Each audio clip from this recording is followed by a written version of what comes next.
নখ কাটার সুন্নাহসম্মত পদ্ধতি কি এবং নখ কাটার নির্দিষ্ট কোনো সময় আছে কিনা?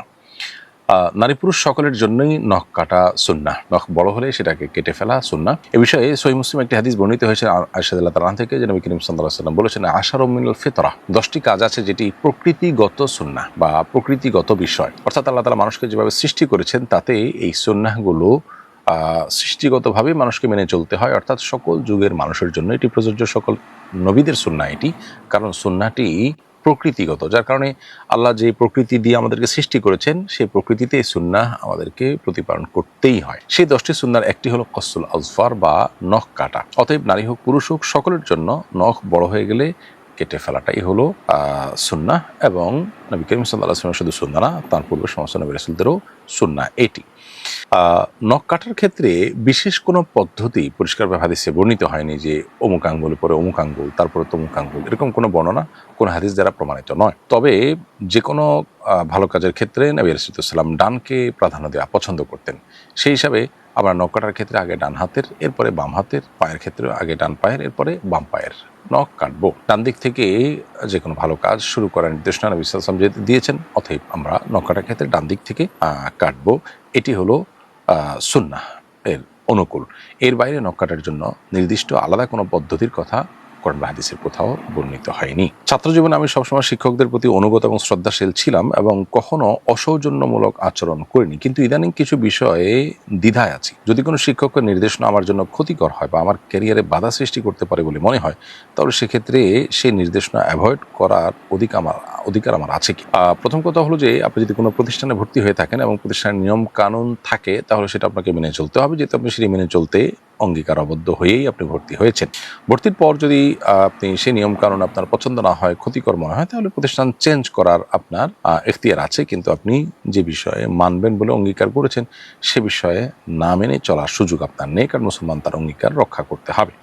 এর বাইরে কোনো শিক্ষক ব্যক্তিগতভাবে শিক্ষক থাকাকালীন কিংবা শিক্ষকতার আপনার সাথে তার শিক্ষক ছাত্রের সম্পর্কের পরও যদি তিনি কোনো নির্দেশনা দেন যেটা মানতে গেলে আপনি দেখছেন আপনার ক্ষতি হবে, তাহলে সেটা মানা আপনার জন্য আবশ্যক নয়।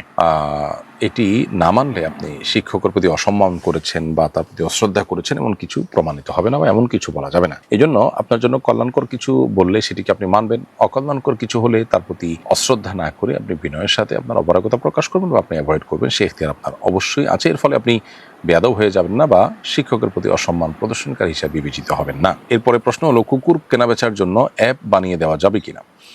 শখের বশে কুকুর পালন করা জায়েজ নয়, তবে পাহারাদারির কাজের জন্য, সেফটি সিকিউরিটির জন্য কুকুর লালন পালন করা শরীয়তের দৃষ্টিকোণ থেকে জায়েজ আছে।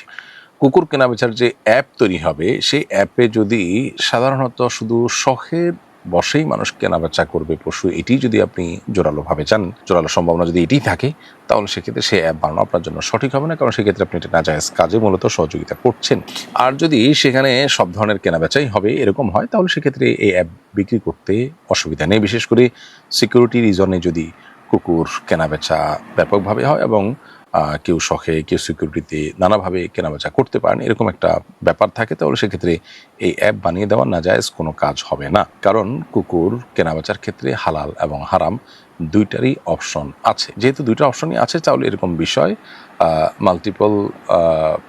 মাল্টিপারপাস ইউজ যেহেতু হয়, অতএব এটিকে জায়েজ এবং নাজায়েজ দুইটাই যেহেতু আছে, বিধায় আপনি অ্যাপ মৌলিক প্ল্যাটফর্ম, সেখানে আপনি নাজায়েজ কাজ করতে মানুষকে উৎসাহ দিচ্ছেন না, উদ্বুদ্ধ করছেন না, সেই হিসেবে এটা জায়েজ আছে। কিন্তু যদি রেশিওটা হারামের সম্ভাবনাই বেশি থাকে, কেনাবেচাটা আপনার সিকিউরিটি রিজনে খুবই কম হয়, মাইনর হয়, তাহলে সেক্ষেত্রে এই অ্যাপ বানানো আপনার জন্য সঠিক সিদ্ধান্ত হবে না। কারণ আল্লাহ বলেছেন, তাআওয়ানু আলাল বিররি ওয়াত তাকওয়া ওয়ালা তাআওয়ানু আলাল ইসমি ওয়াল উদওয়ান, ভালো এবং কল্যাণের কাজে তোমরা একে অন্যকে, তাকওয়ার কাজে একে অন্যকে সহযোগিতা করো, অন্যায় এবং সীমা লঙ্ঘনের কাজে কেউ কারো সহযোগিতা করো না। অতএব আপনার এই অ্যাপ তৈরি করাটা নির্ভর করবে আপনি এর মাধ্যমে কোনো গুনাহের কাজকে সহযোগিতা করছেন কিনা। যদি গুনাহের কাজে এখানে বেশিরভাগ হয়, তাহলে সেক্ষেত্রে গুনাহের কাজের সহযোগিতা হিসেবে বিবেচিত হবে।